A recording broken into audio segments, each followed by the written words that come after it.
When I look back on all the hours of our streaming during the pandemic, it is clear in my mind there was one breakout star that expanded most people's perception of me. Lacking adorable young children at home to make unscheduled appearances like some of my colleagues, the weight fell to my dachshund, Scooter. Before the pandemic, I'm not sure anyone even knew I had a dog. After the pandemic, I received regular weekly inquiries as to his health and well-being. When I was getting ready to start my sabbatical and be away for extended periods of time, people didn't congratulate me. They asked who was looking after Scooter.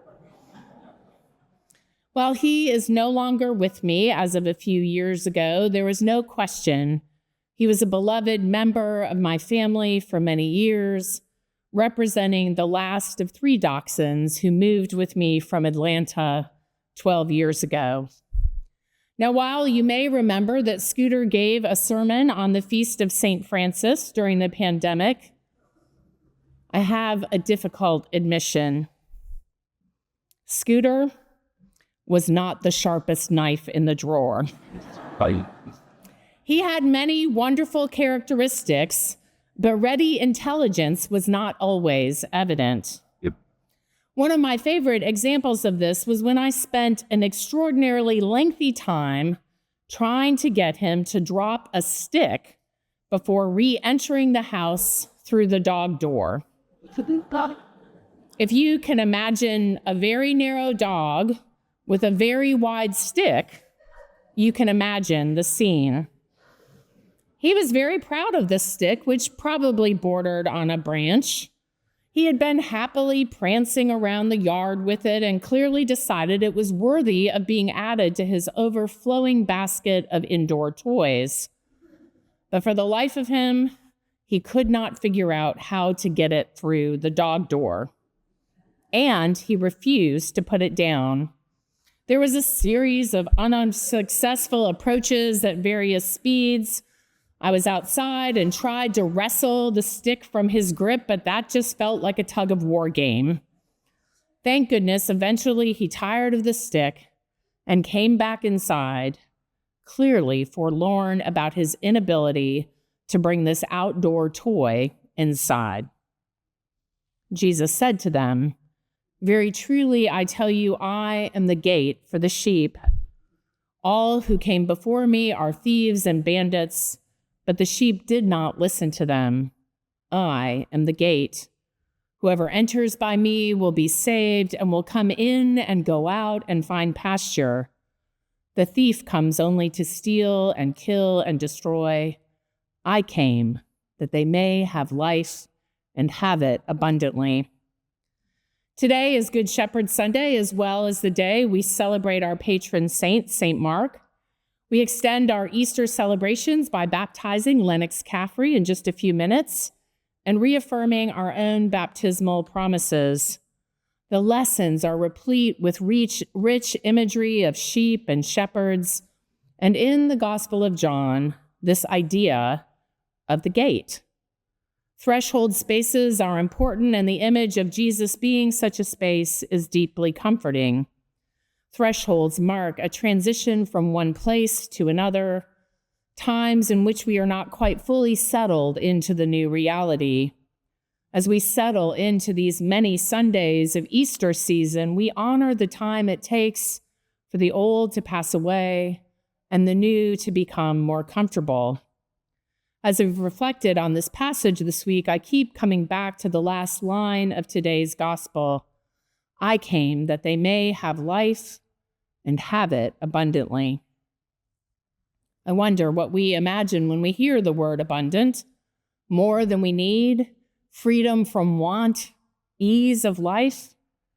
When I think of abundance, I don't usually imagine what I might need to let go of, to travel freely back and forth to the pastures that feed me and return home for rest. I think I'm often much more like a dog Scooter, trying to force an all too large stick through a narrow passageway. Gates create limits and boundaries, and those are what give us the space to actually grow and thrive in life abundant. In the Gospel of Matthew, when we are warned about the narrow gate, it's not about limiting who might be allowed to come through, but asking us to take seriously the question of what must be set aside for us to find passage. Our culture certainly invites us to imagine that more is better, but when it comes to our spiritual lives, we need to be careful about conflating abundance with excess.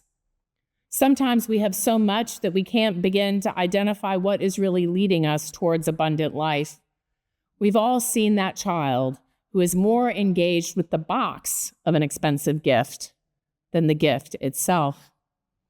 Our baptismal prayer prays that those who are baptized might have joy and wonder in all God's works.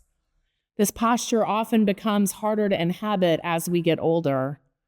We have overfull schedules, activities, possessions, responsibilities, stresses, and concerns. This overstimulation and excess is literally robbing us of the ability to live abundantly.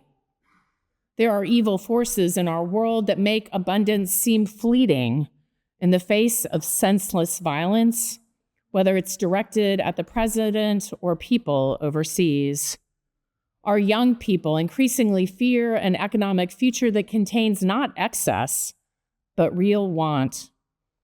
Despite these real forces, many traditions point to simplicity as a way to find abundant life. To strip away that which is not allowing us to pass with ease through the gate requires intentional discipline and practice. It may even require letting go of beliefs and habits that were previously unquestioned. In addition to all those many external forces which leave us disoriented and unsettled, the thieves and the bandits who create chaos often live within our heads. The voices of anxiety and fear easily take root as we fall prey to the distraction of our devices or a constant news cycle.